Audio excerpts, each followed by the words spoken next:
شاہد احمد دہلوی جو ڈپٹی نذیر احمد کے پوتے اور مشہور ادیب تھے، سن 47 کے کٹھن حالات میں ہجرت کر کے پاکستان پہنچے، مگر پھر 12 اپریل 1948 ہجرت کے 7 ماہ بعد اپنی والدہ اور چھوٹے بہن بھائی سے ملنے دلی گئے۔ وہاں جو حالات دیکھے اسے انہوں نے اپنی کتاب دلی کی وپتا میں تحریر کیا ہے۔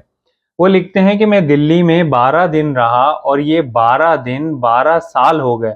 مترجم قرآن ڈپٹی نذیر احمد دہلوی کا وہ مکان جس میں ساقی کا دفتر تھا، اب اس میں ایک ہندو سب انسپیکٹر پولیس آباد ہے۔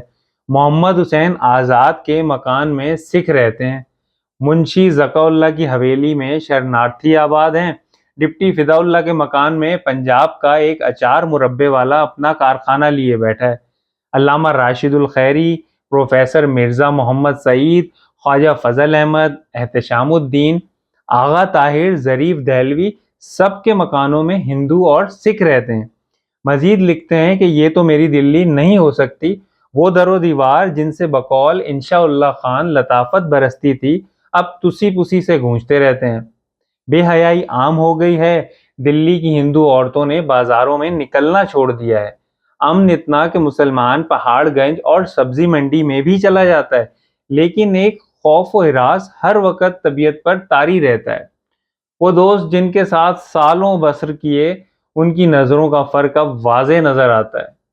اچھے دنوں میں دلی کی آبادی 6 لاکھ تھی، جو اب 17 لاکھ تک پہنچ چکی ہے۔ ہر بازار میں کئی بازار بن گئے ہیں۔ شہر کے بڑے بازاروں میں مسلمانوں کی دکانیں خال خال رہ گئی ہیں، اور ان کا جمے رہنا بھی بڑی ہمت کا کام ہے۔ مشہور دکاندار سب غائب ہو چکے ہیں۔ سراج الحق گوٹے والے کی دکان میں اب ہوٹل موجود ہے۔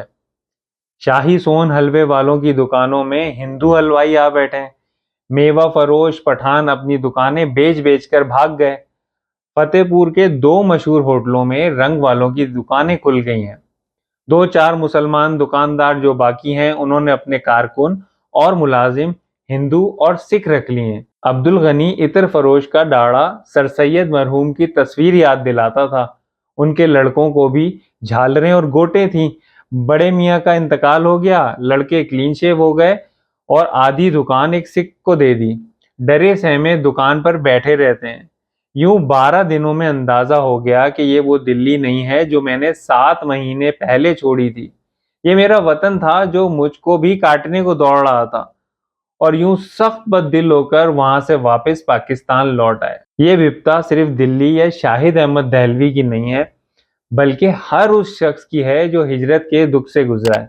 کیا آپ کے پاس بھی ہجرت سے متعلق کوئی وپتا ہے جو آپ کو آپ کے بزرگوں نے سنائی ہو؟